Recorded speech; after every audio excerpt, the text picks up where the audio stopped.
be an hour of us talking, and then it's all just muted for copyright. Sorry, guys. You don't get a review this week because we decided to listen to music instead, and, YouTube doesn't like that. Yeah, we're just going to play some shit because, fuck it. Might as well. It'd probably be more entertaining. I don't know. So, we saw the movie that wasn't Logan. Yeah, we pulled Before I Fall, which apparently was also getting better reviews than the Shack. I was going to say we pulled the short straw, but we didn't even pull straws. It was just Brad was like, hey, it's a Thursday. Do you want to see The Shack? It's like a movie with Shaq? It's like, no, just The Shack. Just The Shack. Yeah. Because fuck me, I would have rather watched like Kazam. I would rather watch Shaquille O'Neal come out of a fucking boombox than watch this movie. Yeah, this, I was going to say the phrase heavy-handed right now, because I know it'll come up again at some point. But fuck me, this movie is heavy-handed. And I wouldn't have thought a movie that doesn't get super preachy could be heavy-handed, but, like, this movie really doesn't get preachy, like. It's actually, I mean, the idea of it is actually a nice idea. Learning to forgive yourself and not carry pain with you and let it eat you up inside. I mean, the idea of this film... Yeah, it's got some nice morals behind it, but in execution, like, it's as subtle as a fucking brick through a window. Like, it leaves you, like, no lingering suspicion about anything that's happening at any point in time. It's like... It's a handhold movie. It's like, here you go. Plot point to plot point to plot point. We're going to guide you the whole way. Like, I don't even know where the fuck to start with this, but yeah, it's based on a novel. And from what I hear, a lot of people really enjoy this novel.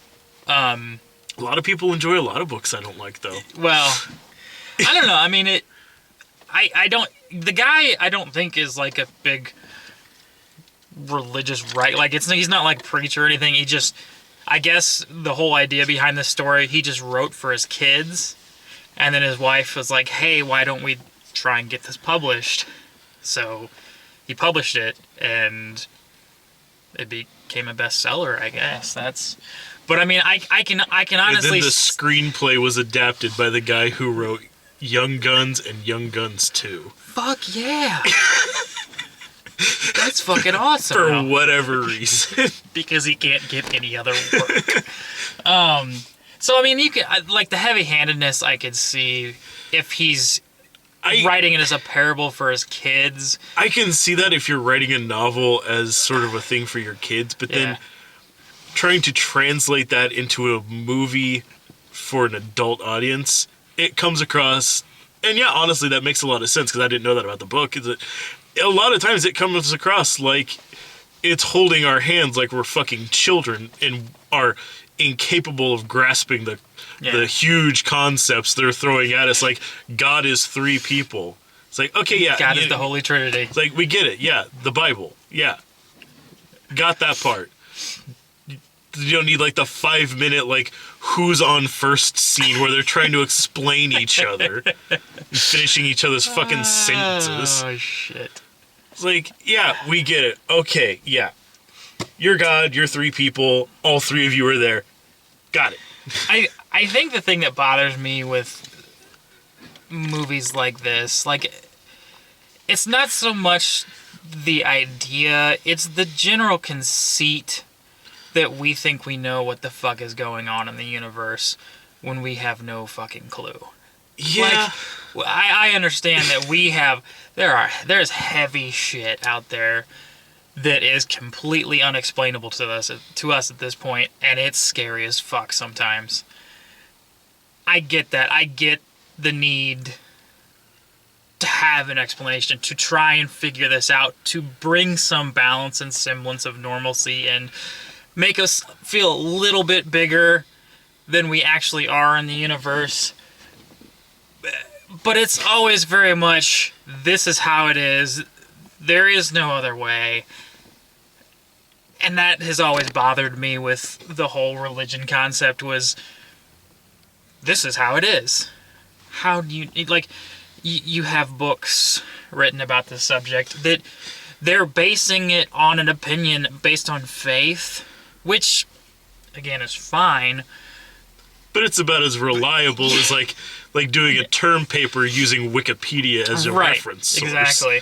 Now, I will give them credit for diversifying this cast and actually casting Jesus as a Middle Eastern man, because that's what he would have been if he lived in the area that instead of a white Caucasian.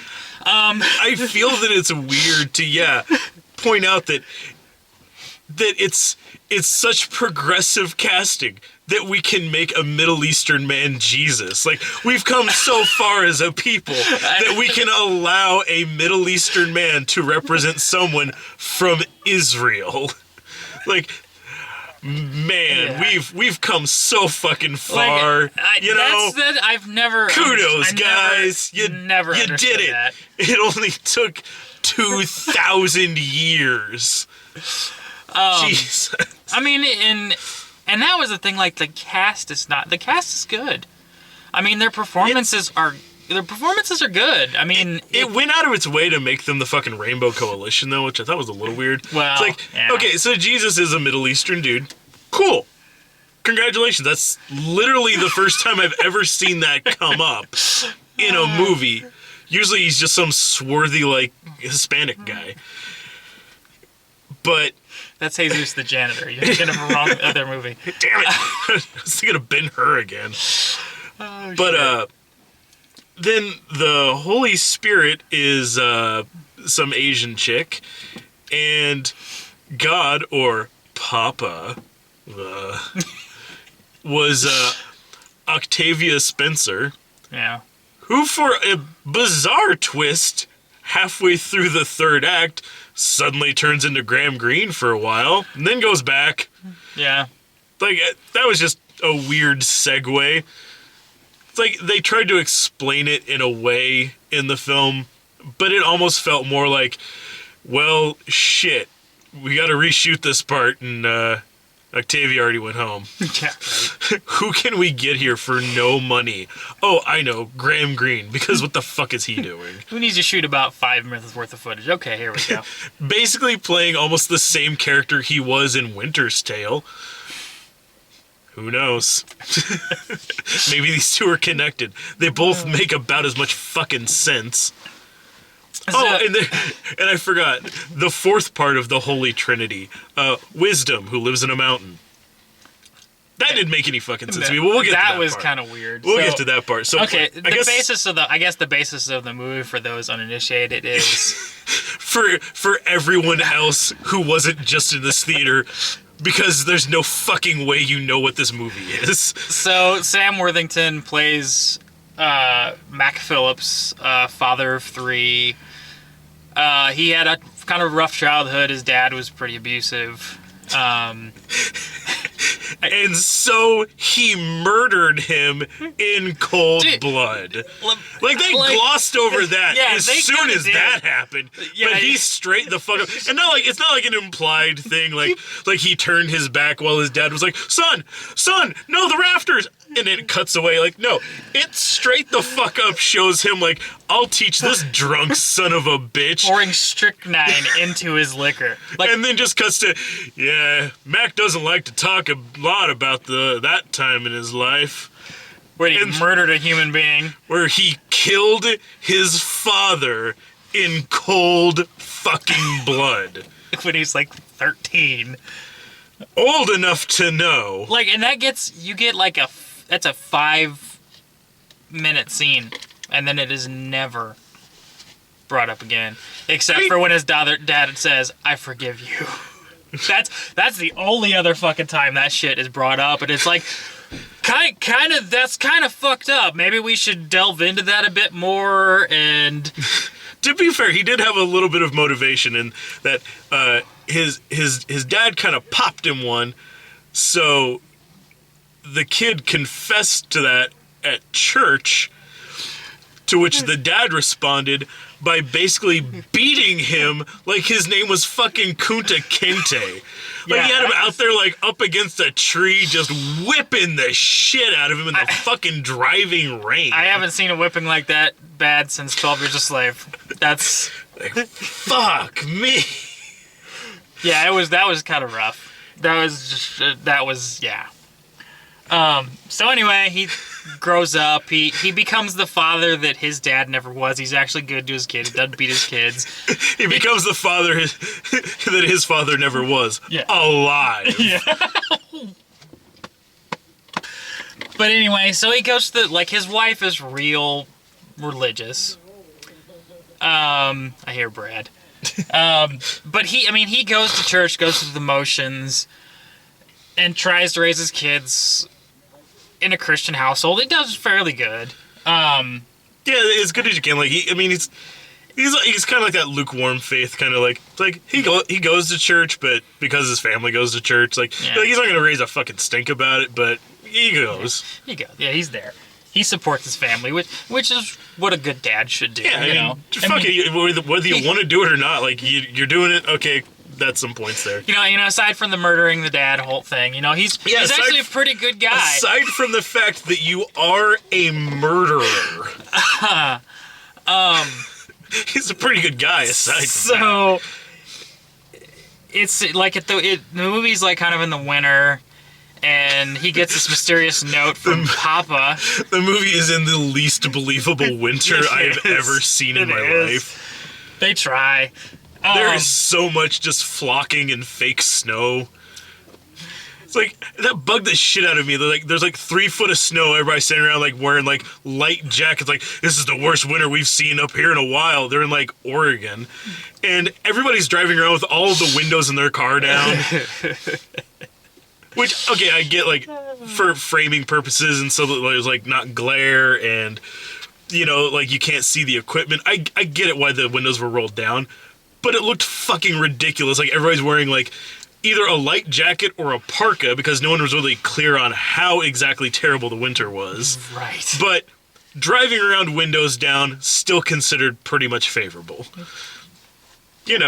Like you do in the Pacific Northwest in the middle of winter. Right. Correct me if I'm wrong, Oregon State. I don't know. So he gets this note from Papa, which is his wife's nickname for God, saying that he's going to be... Which is weird, but... Well, yeah, it is. But so he's saying that he's going to be at the shack this weekend and then he should join him. So he thinks it's a hoax and he ends up slipping and hitting his head. Well, then that's a perfect segue into a flashback where they're going camping over the summer and they're having a good time talking about faith.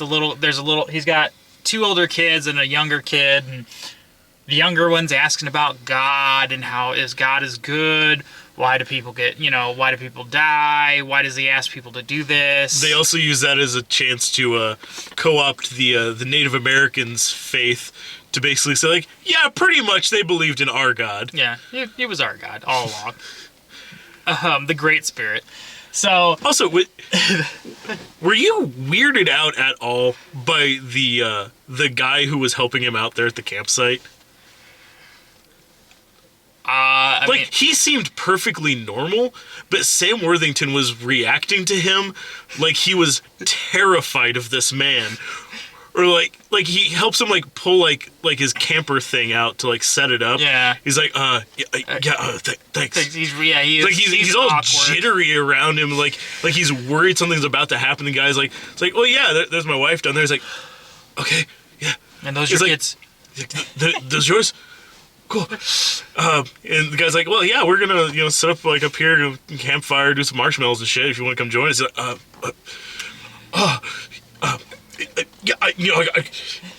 He's acting like the guy just walked up and is like, so, can I fuck your wife? Yeah, I was like, what you think?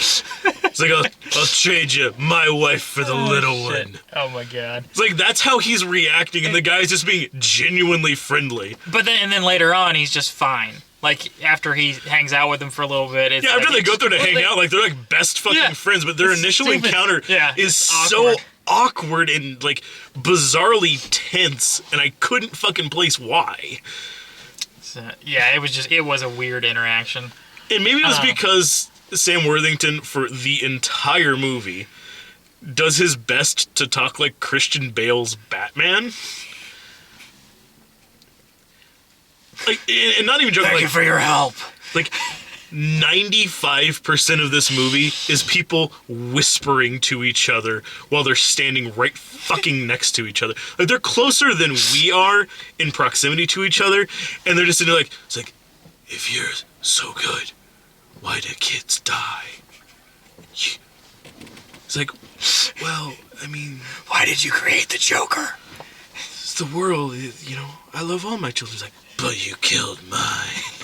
It's like, that is the whole movie, is just listening to him creak things out at a breathy whisper. And it makes no sense to me, but that's entirely aside from the point. But yeah, the entire movie is people whispering to each other instead of just talking normally. Occasionally, like Octavia Spencer's the only one who doesn't whisper, but they're just weird because everyone's just whispering back to her. It's like, oh, baby, you know. She's got kind of a mammy. Like, I do everything that I do. I make stuff, and it's cool. Ooh, I honey love my child. kids. Yeah. He's like, but what about killers? You let them walk free, my kid had to die. And Sam Worthington is Sam Worthington is trying his level best to conceal his accent and failing all over the place. Like, like, it's just back and forth. Like, it's like trying for Texas. Oop, went too far. Now we're like coming up like with a Welsh accent. Oop, nope, went too far the other way. Now you sound like you're from Boston. It's like, just fucking pick one. Like, just pick one and go with that one. And I think that's why he was just going like gravelly voice. Like, maybe I can mask it that way. But okay, so yeah, they're camping, and then I don't know, like they start like horsing off. Like the two older ones are canoeing, and there's a older son and an older daughter. The older daughter like stands up in the canoe, and the whole thing fucking tips over like it's fucking Crystal Lake. And they're splashing around out there. He jumps in the water, saves the kids. It's heroic and everything. Turns around, and his youngest daughter, who's like 5, is just gone. That's misdirection, kids. While they're looking that way, you go this way. And then for like maybe the next 10 minutes, it turns into like Kiss the Girls or something like that. Oh yeah, like, it just fucking gets dark. It's like suddenly it's fucking Prisoners. And then you come to the shack, which is where the guy took his daughter and probably raped and definitely murdered her. There's fucking blood everywhere and her dress. Yeah. No body. No. Just, that's about as close you could say as like, oh, I took this little girl and raped her, and I definitely killed her. And this is where Papa wants Mackenzie to go this weekend. We're gonna drop you right where your daughter was murdered and dredge up all that old shit. And so he immediately thinks it's bullshit. Like, he goes across the street to his neighbor and was like, who's Tim McGraw for no reason, who's honestly like doesn't do bad. Like Tim McGraw actually can act decently. Yeah, I mean, like this isn't the only thing I've seen him in, but yeah, he's got some acting skill. He does a good job. Because he did a good job in like The Blind Side. Oh yeah. So yeah, I mean he's a very capable actor. There's nobody in this movie that isn't a capable actor. There was no performance that was just like, oh, that's terrible. You know, they were all emotionally involved in this picture. The older children. Well, yeah, but they aren't in there very much. But so he ends up deciding to go up there thinking maybe it's the killer and he wants to, he has revenge. And so he basically steals Tim McGraw's truck to drive up there. It's not a truck. It's a fucking Ford Bronco. They keep saying truck. It's like, no, that's a Bronco. That's an SUV. It's not a fucking truck. Get your terminology right, you sons of bitches. I have a truck. A Bronco's not a truck. Bronco's still a cool vehicle, but it's a fucking SUV. Let's ask OJ what he thinks a fucking Ford Bronco is. A means to escape. Yes. A means to captivate the nation. Ooh, I like that. yeah, so he ends up going up there, and lo and behold, he meets the Holy Trinity. Well, he almost gets hit. Yeah, he almost gets hit by a semi truck. He's not paying attention. Yeah. He almost gets crashed by a fucking semi. Manages to get up there, and then I don't know. Things start going sort of like what dreams may come. Mm-hmm. And it becomes a huge circle jerk about learning to forgive and forgiving yourself, learning to forgive, and all that stuff that you read about in the Bible. I mean, you know that stuff. We're not gonna sit there and bore you with it like we were bored with it. Like it was handheld. Every concept. It was over 2 hours. It's 2 hours and 15 minutes of this shit. Yeah. Although when we meet the Trinity though. The Asian gal who's the representation of the Holy Spirit has one of the single-handedly creepiest lines I've ever heard in a movie.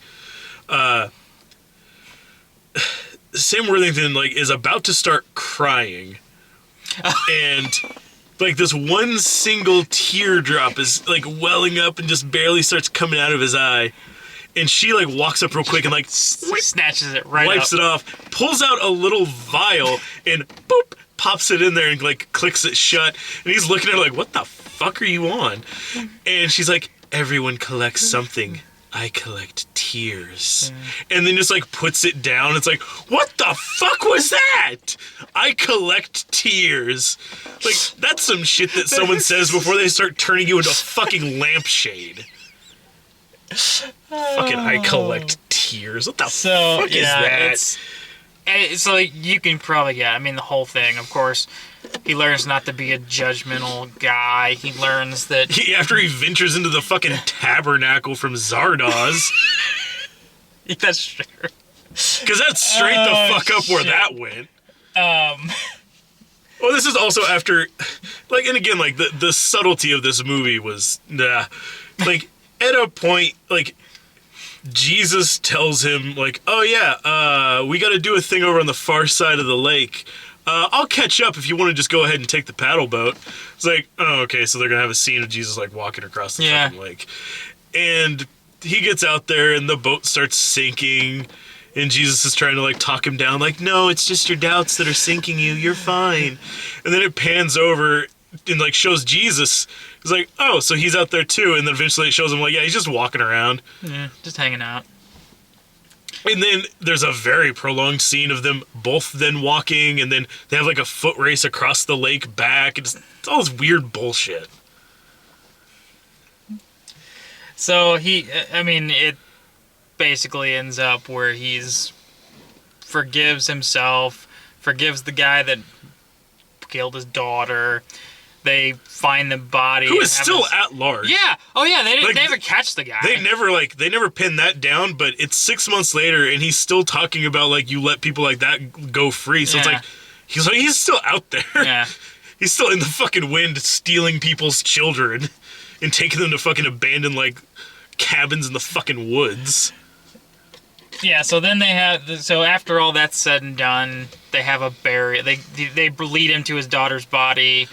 They have a symbolic funeral, and then fucking Holy Spirit pulls out her tears and just starts dropping them all over, and it becomes a tree. Yeah, it's these were all of your tears. Yeah. We collected them. It's she pours out 15 drops of water. It's wow.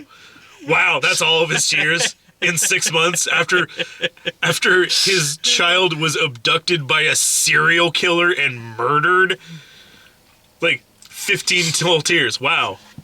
And you caught one of those today. Shit. Yeah, right.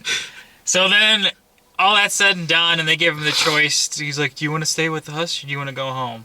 So at this point, you're going, wait a minute, why would you stay? I was confused by that part. They give him the option to, you can stay here with us, and we're going to go hang out with your daughter this afternoon, the dead one, or you can go back to your life. It's were they offering to just let him be dead?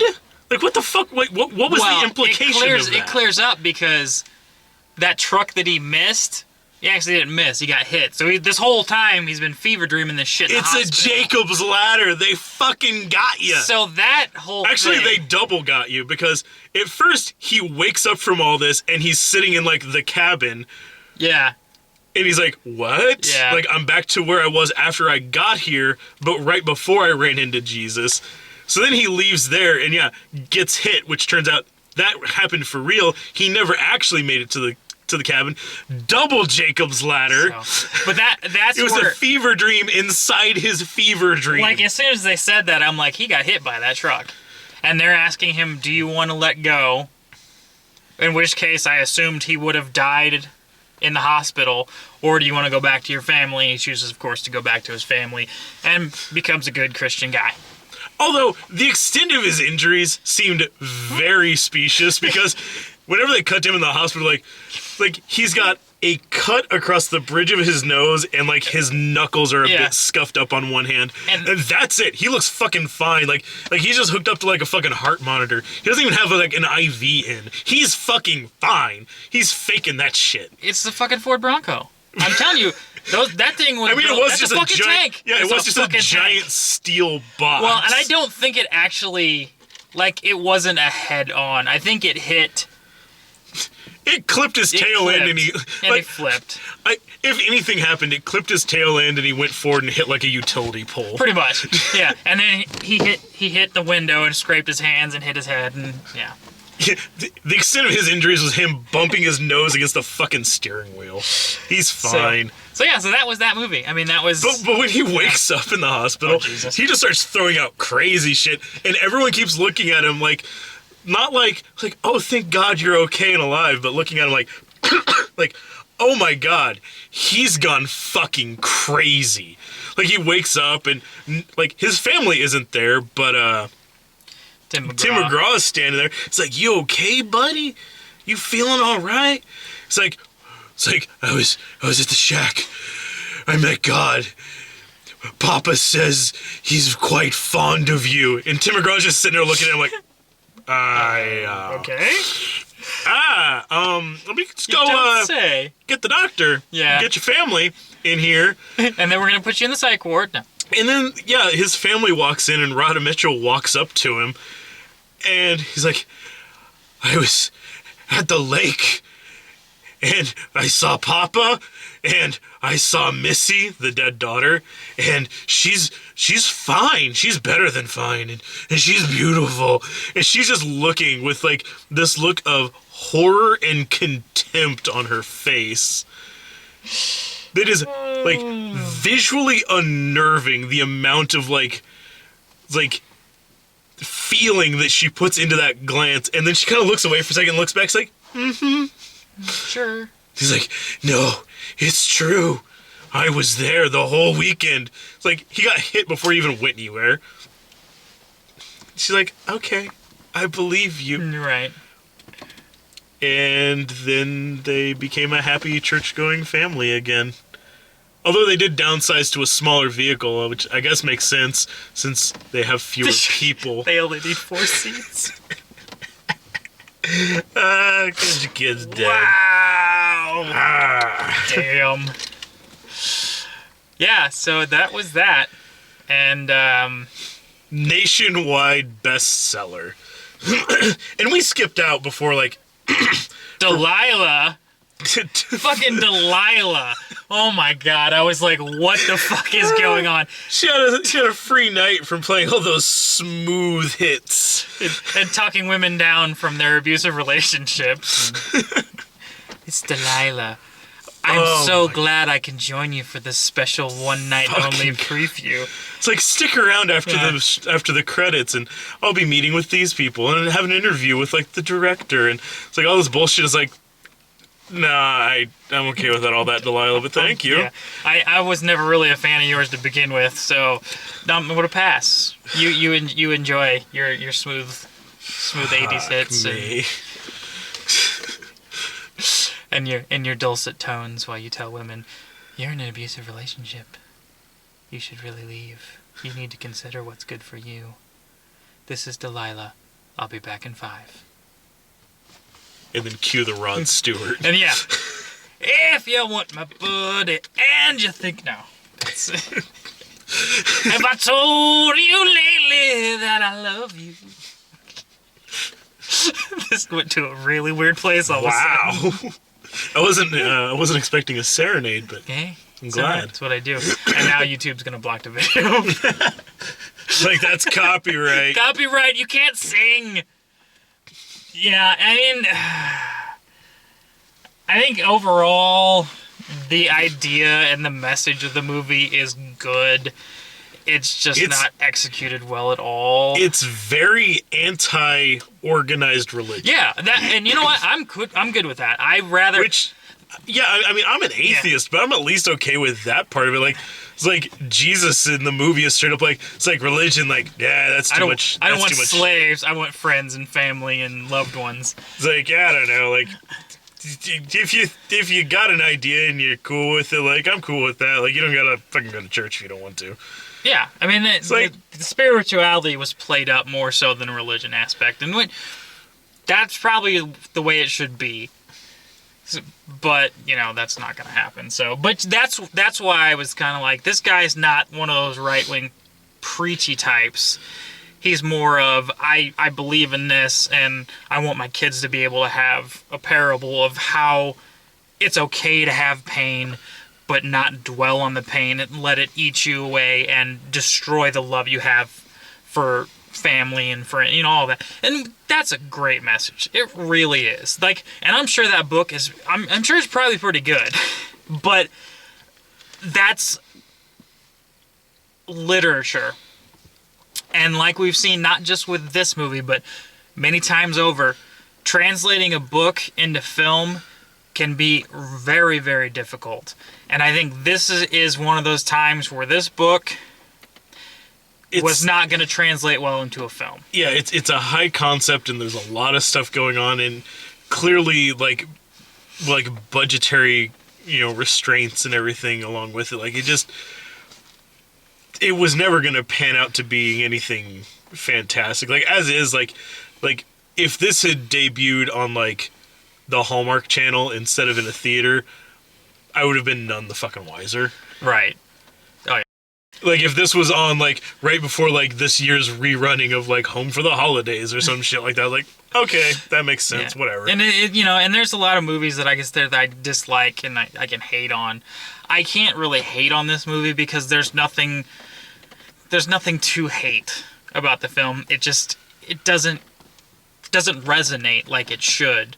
That message, which I'm sure, like, again, translates well in the book, and you read that book, and I'm sure it resonates with you in that form, but when it's put into film, it just does not resonate the way I think they want it to. Because, yeah, like, them going out of the way to be cute or try to seem like they had, like, a bigger, like, a grander scheme at the end of it, really kind of detracted from it. Like, honestly, like, the message gets lost in there somewhere. Like they were so focused on making it a movie that they forgot to include what it was supposed to be. Right. Like, the reasoning behind it. Like, it's got a lot of pieces there, but none of them really quite line up that great, and they don't get conveyed that well. Like the idea of, like, one man can't be the judge of others and stuff like that. Okay, cool, I get that.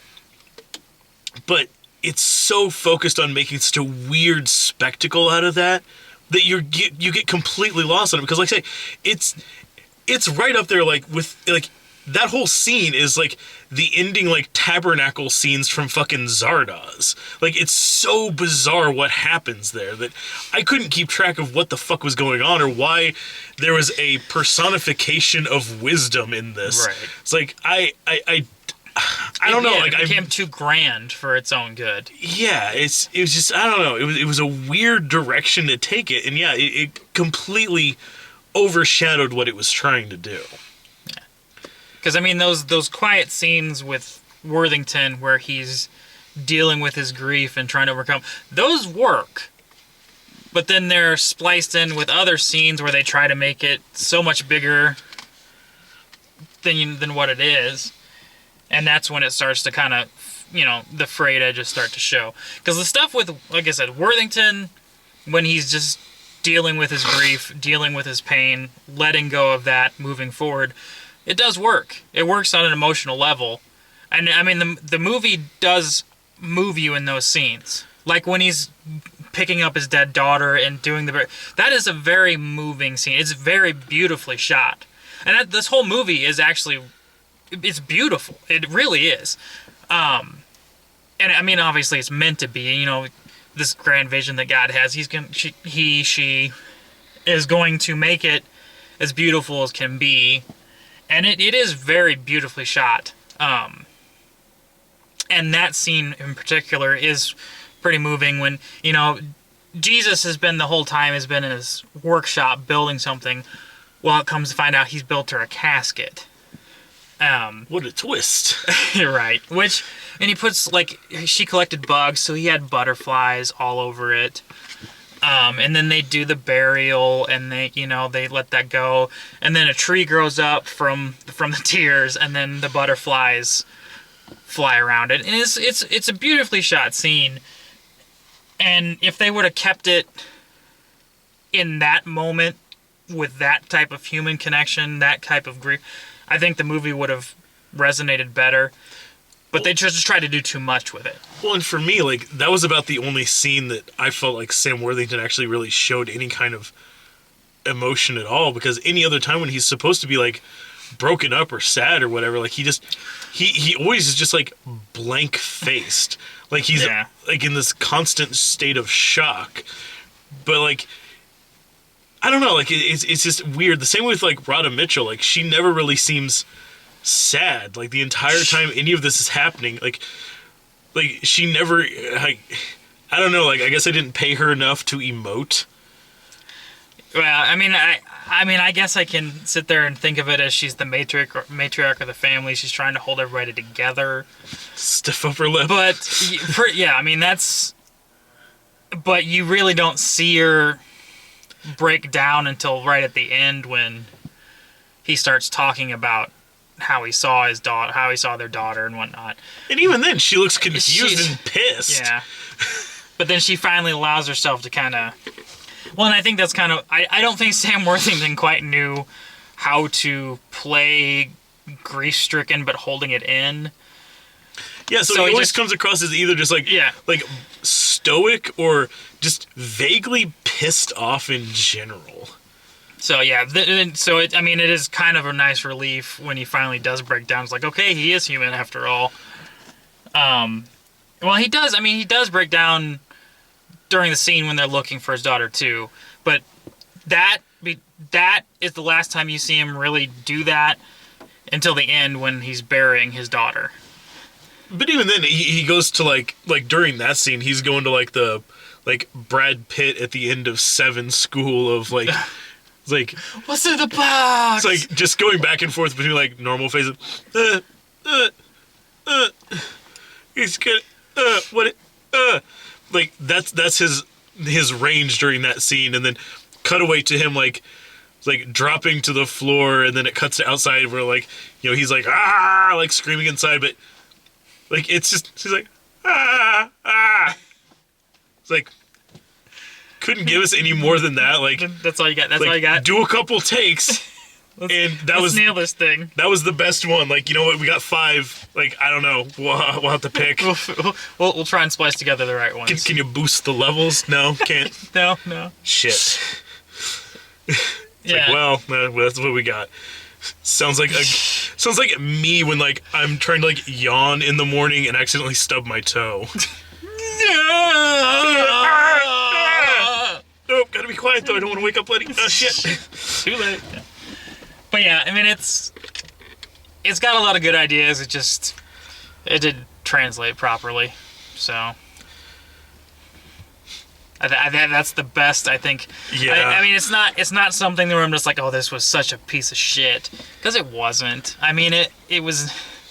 I've definitely seen fucking worse. I would not recommend this at all. No. If you're even remotely curious about watching it, you would better go watch it as soon as you can, because I doubt this is going to be here next week. No. Or just wait for it to show up on one of the